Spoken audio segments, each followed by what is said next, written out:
उदाहरण 12, सिद्ध कीजिए कि समद्विबाहु त्रिभुज की समद्विबाहु जिसकी दो भुजाएं बराबर होती है उसकी त्रिभुज की बराबर भुजाओं में से उस त्रिभुज की बराबर भुजाओं में से किसी एक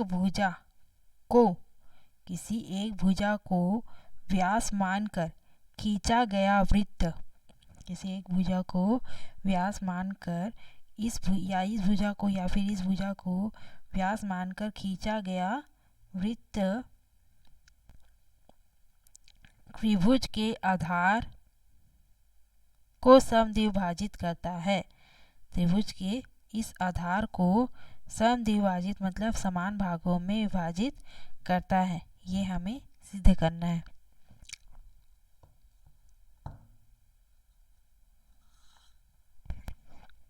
ठीक है, कुछ इस प्रकार से चित्र बनेगा। एक वृत्त है,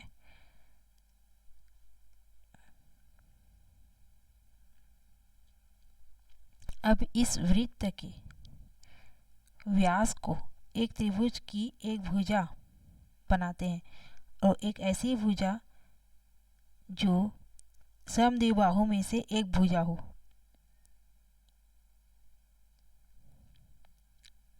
इस प्रकार से है ना, ये हो गया वृत्त का व्यास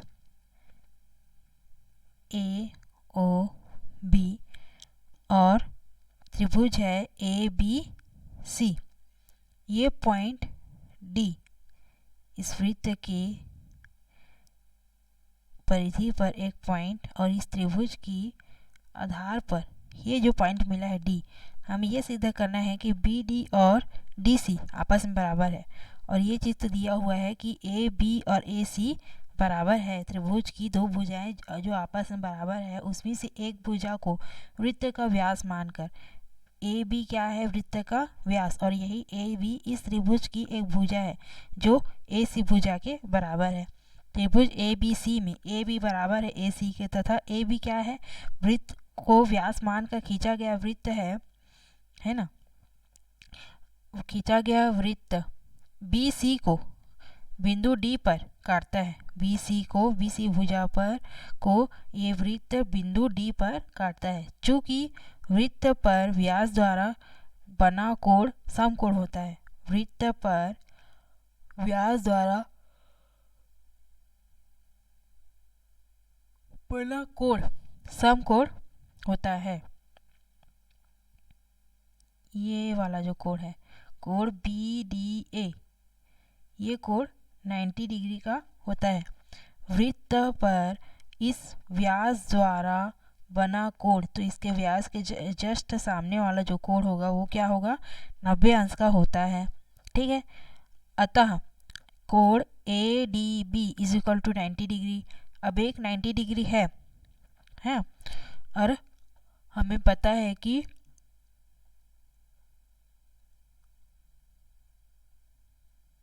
तीनों कोणों का योग 180 डिग्री होता है। अतः A D B plus A D C is equal to 90 degree. क्यों? क्योंकि ए डी सी भी 90 डिग्री है। लंब डाला गया है ना, ए से लेकर डी लंब दिख रहा है। ये जब 90 डिग्री है तो इसके अपोजिट साइड पे भी ये वाला 90 डिग्री होगा, ए डी सी होगा। तो A D B plus A D C is equal to, अच्छा ऐसा देखना चाहे तो ऐसा भी देख सकते हैं। बी सी क्या है, एक सरल रेखा है।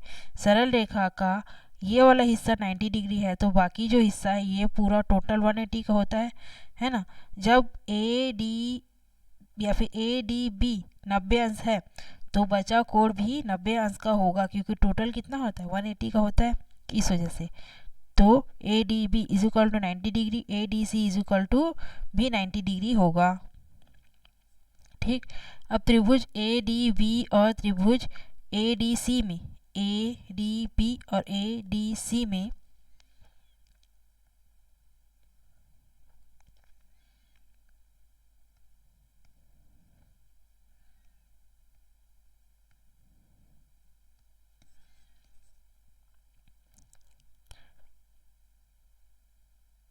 ए बी बराबर है ए सी, ये भुजा बराबर है इस भुजा के, दिया गया है कि यह समद्विबाहुत्व भुजा, और ए डी बराबर है ए डी के, क्योंकि ये क्या है, उभयनिष्ठ भुजा है दोनों त्रिभुजों में। और कोण ए डी बी और कोण ए डी सी दोनों ही 90 डिग्री है। तो दो भुजा और दो कोण बराबर आ गए, अतः भुजा कोण भुजा सर्वांग समता से दोनों त्रिभुज आपस में सर्वांग सम होंगे। भुजा कोण भुजा, भुजा कोण भुजा सर्वांग समता से दोनों त्रिभुज आपस में सर्वांग सम होंगे, अतः बी डी बराबर हो जाएगा डी सी के। बी डी और डी सी दोनों त्रिभुजों की क्या है, भुजाएं हैं, इस वजह से त्रिभुज ए डी बी सर्वांग सम है त्रिभुज ए डी सी के, अतः बी डी बराबर हो जाएगा डी सी की। यही हमें लाना था। ठीक है, अब बी डी और डी सी क्या था, इस वृत्त के त्रिभुज के आधार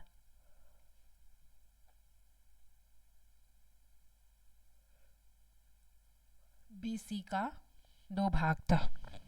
ठीक, अब प्रश्नावली 3। प्रश्नावली 3 का पहला प्रश्न है, आकृति 50 में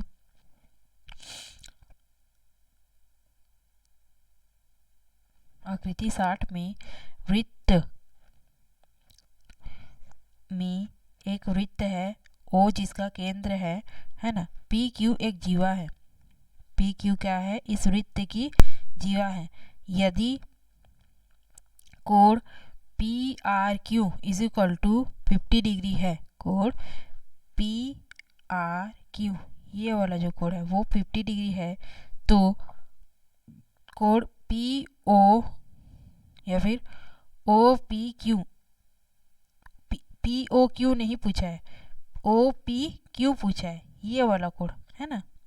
अगर पी ओ क्यू पूछता तो हमें पता है कि ये क्या होता है, ये किसी वृत्त के चाप द्वारा केंद्र पर अंतरित कोण उसी चाप द्वारा इस वृत्त के परिधि पर अन्य पॉइंट पर बना कोण का जस्ट दोगुना होता है ना। तो ये अगर 50 है पी आर क्यू, तो पी ओ क्यू कितना होता, 50 × 2 मीन्स 100 डिग्री होता। लेकिन इसको नहीं पूछ के पी ओ क्यू, ओ और क्यू द्वारा बना कोण पी ओ क्यू पूछा है। ठीक है, हमें पी ओ क्यू निकालना है, सॉरी ओ पी क्यू निकालना है, ओ पी क्यू।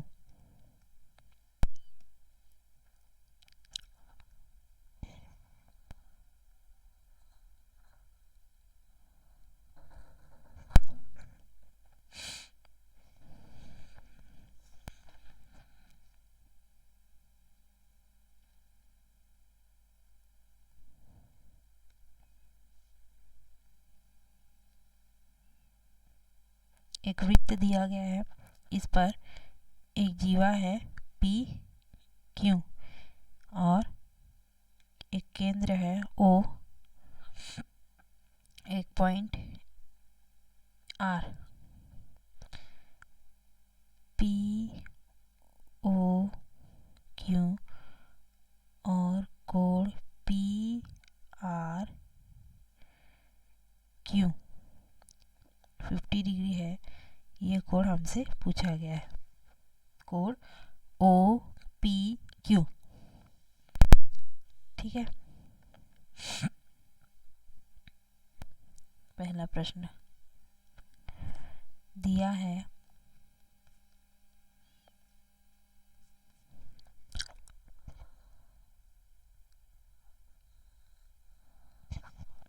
कि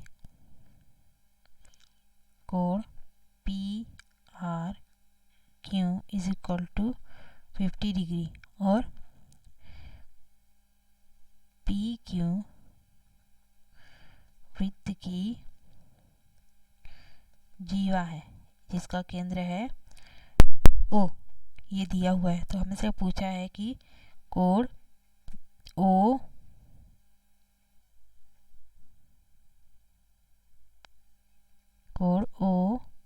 P Q is equal to question mark, ये हमसे पूछा है। अब जब हमें पता है चूंकि वृत्त के किसी चाप द्वारा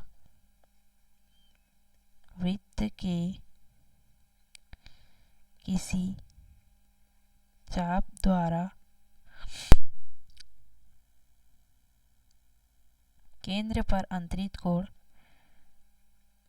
किस वृत्त के किसी चाप, यहाँ पे पी क्यू चाप द्वारा केंद्र पर अंतरित कोण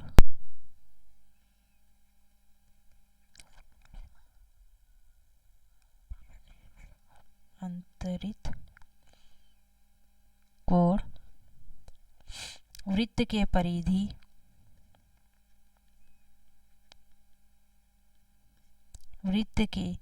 परिधि बाकी वाले शेष परिधि है ना, वृत्त के परिधि के शेष भाग या फिर वृत्त के शेष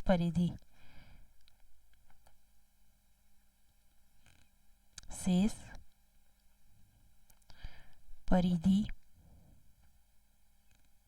के किसी बिंदु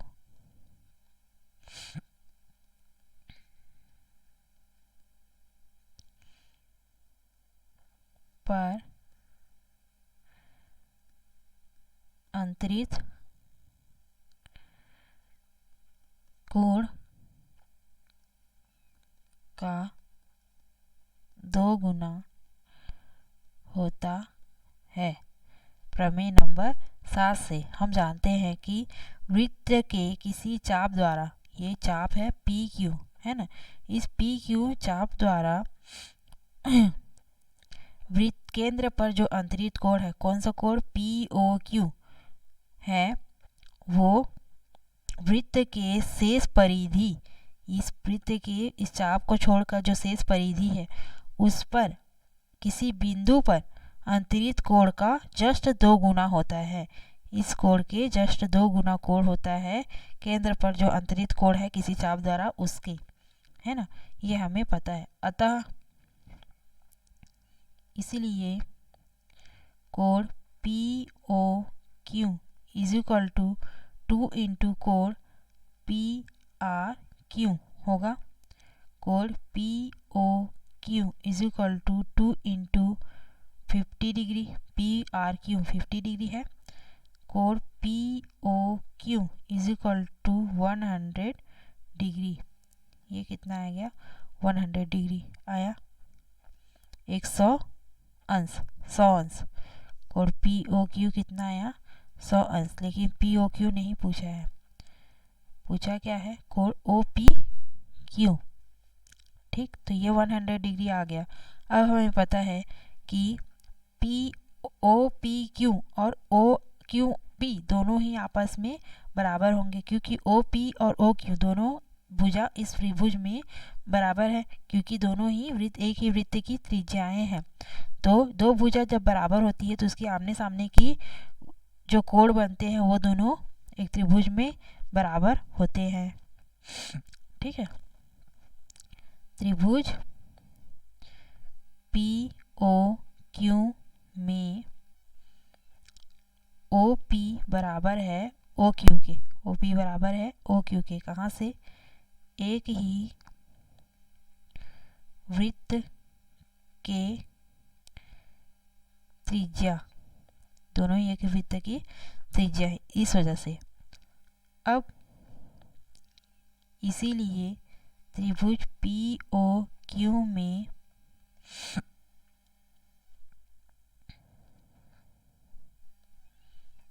कोण ओ पी क्यू बराबर होगा कोण ओ क्यू पी की, कहाँ से आया,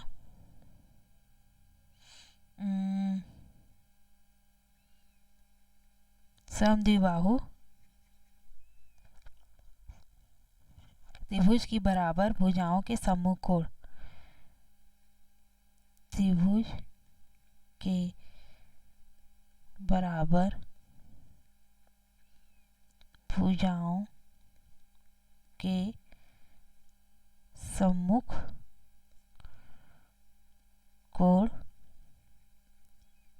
बराबर होते हैं, इसलिए त्रिभुज पी ओ क्यू में जब ओ पी और ओ क्यू बराबर है तो कोण ओ पी क्यू और कोण ओ क्यू पी भी आपस में बराबर होंगे। ठीक है, अब त्रिभुज ओ पी क्यू से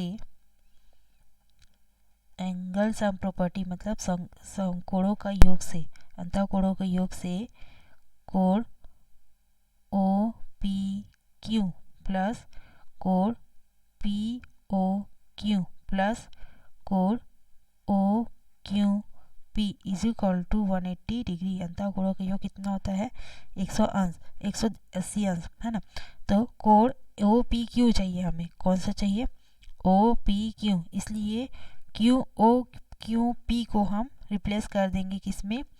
ओ Q P, O P Q के बराबर है, इसलिए कोण P O Q is equal plus कोण पी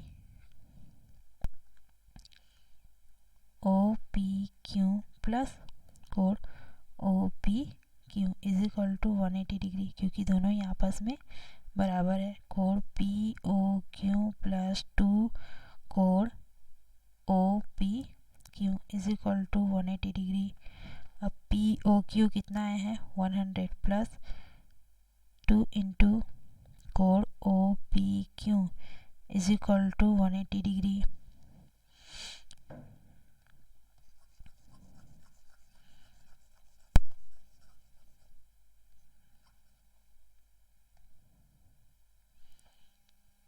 इंटू कोण O P Q is equal to 180 minus 100, कोण O P Q is equal to कितना आएगा? 2 इंटू 180 में 100 माइनस किया तो कितना है? 80। कोण O P Q is equal to 80 upon 2 means 40 degree. अतः कोण ओ पी क्यू